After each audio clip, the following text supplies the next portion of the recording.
And I've known for a long time that my favorite sculpting tool are tongue depressors I cut these different bevels in. And when I cleaned my kit, I found that, I would just make a new one because they were just tongue depressors. And they didn't last that long, and the edges kind of got a little fuzzy or splintered or just broke down the grain. But I had the same shapes over and over and over again.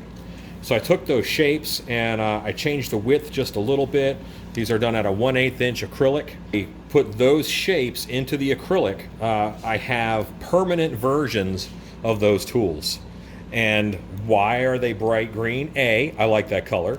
But B, my favorite tools I have a hard time finding in the kit.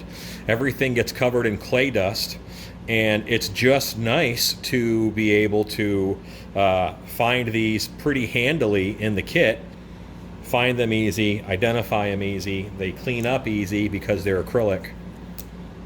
There you go.